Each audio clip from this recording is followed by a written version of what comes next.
I haven't had any coffee yet, so the boots are going to have to do all the work for me. I'm Lillian. I've had a lot of jobs. A lot of jobs. I've actually had more jobs than years I've been alive. And my jobs have been so varied that you actually need a transit map to navigate them. So I've done a lot of things. I've run the second largest zine library in the world. I've worked on a presidential campaign. I've helped teenage mothers gain custody of their children back after incarceration. And I've taught a heck of a lot of people how to manage their student loans using cats. Now, I've always really kind of struggled to describe my work, as you may imagine. I kind of have stumbled on the term cat economist, which my mother saw a poster of me described as a cat economist and immediately texted me and said, "You need to tell them to change that. That's not a real thing. What is a cat economist anyway? No one will take you seriously." And I was like, "Mom, they don't take me seriously anyway.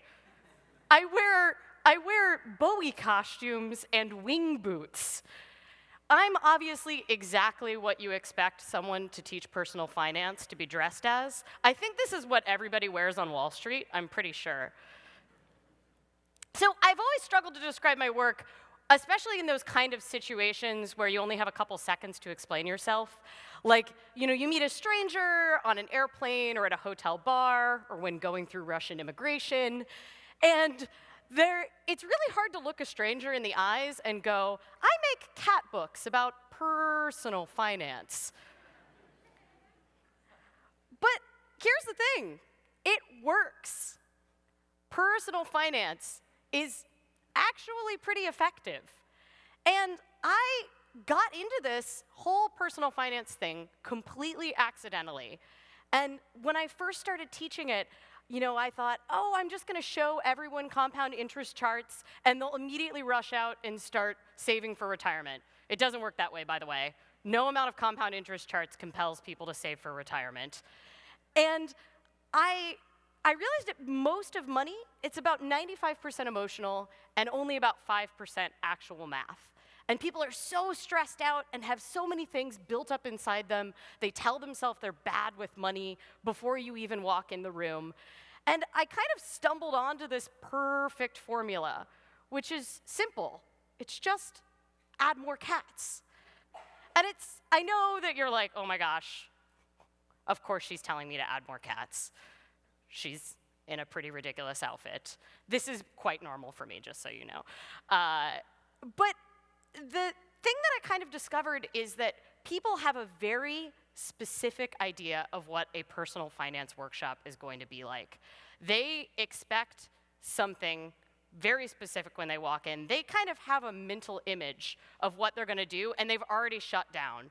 They already kind of expect to fall asleep. There's only so many ways you can describe exchange-traded funds without your audience completely falling asleep. And there's something that happens when you step back and you say, hey, let's look at a different way to do this. Maybe a different way to do this. They kind of completely change their ideas of what they expect. So when I first started doing this, I thought I would just show people compound interest charts, immediate, start saving for retirement. Oh, I see someone back there. They're like, oh my gosh, are you going to show a compound interest chart? I was promised kitties. It's okay, I won't. But once I started teaching this, I realized that there was something that I could do to kind of shift that expectation of what they expected in a personal finance workshop. I started dressing up in Bowie costumes. And so I live the kind of life where I just have like 10 Bowie costumes hanging in my closet. We don't have time to get into why. I'll just let you draw your own conclusions. But it turns out when you walk into a personal finance workshop in 8-inch platform heels and glitter spandex, people's ideas of what was going to happen in that room are completely broken. And it turns out that then once you put that all aside, whatever stuff they have built up about money, whatever they think they're in for, and they're like, oh my gosh, what is she wearing? Suddenly, something different happens. You can actually start to get to work on the real stuff. They toss aside all of that emotional baggage they had built up about money, and then you can get to the real work, which I know I'm wearing a silly outfit. I know I have wings on my feet. But there is something that happens when you break down people's preconceived notions of what they're going to expect in a workshop. And it really helps. And I know you're like, oh my gosh, of course, she's a millennial. There's a new hit piece on my generation every week. Did you know that we're destroying bars of soap? We've killed bars of soap, breakfast cereal, Applebee's, cable TV. I'm amazed at all the things I managed to kill in my spare time. But so it's easy to write it off as, oh, that's just a millennial. They're not serious about anything, except apparently killing breakfast cereal. We're very serious about that. But there's one thing that millennials are really, really good at, and it's not just adding cats to things. It's taking something really boring and rebranding it. And let's just think about this. What are millennials so good at rebranding? We managed to take smashed fruit on dry toast and rebrand it into a $12 cultural zeitgeist. So let's think about other things that we could rebrand. Well, let's look at a typical diversification worksheet. This is from an actual curriculum that says fun beginner diversification worksheet. This is what happens to most of my students when they see that kind of diversification worksheet.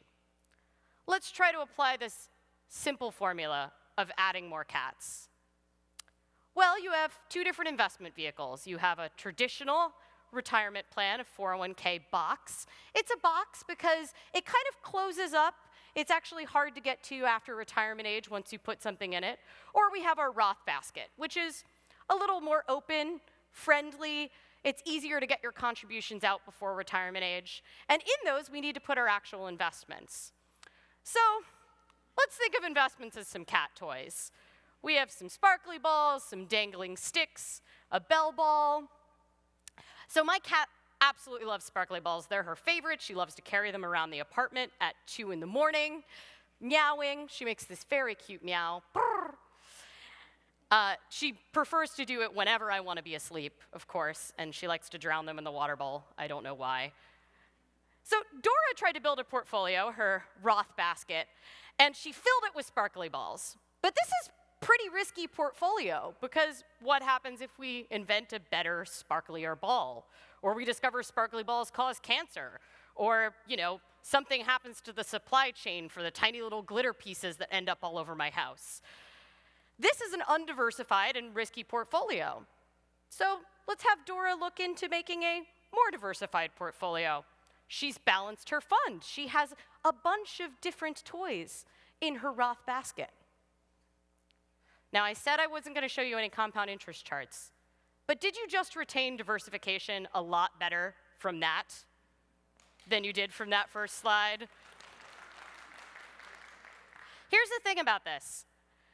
The idea of adding more cats, it's easy to write it off as sort of a millennial flair, but it's really effective. If you take something that people think they need to be doing and know they should probably learn and combined it with whatever they do when they're avoiding doing that, video games with learning a foreign language, cats with managing budgets, or you're, trying to figure out perhaps what happens when you have dogs on the Supreme Court.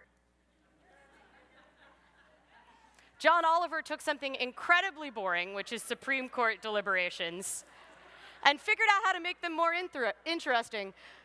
That's Justice Ginsburg, in case you couldn't tell.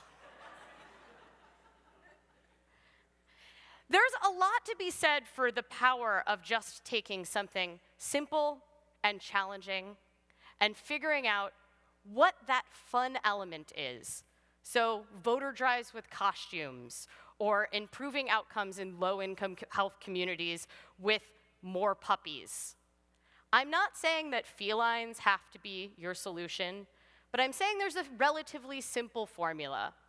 You take some cats, you add them, you shake it with your boring activity, Maybe don't shake them, they might scratch you.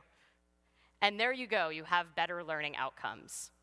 So I want to leave you with this idea, which is that if you have something hard or emotional that you need to teach, I want you to take a step back and look for, where are the cats? What are your cats? Thank you.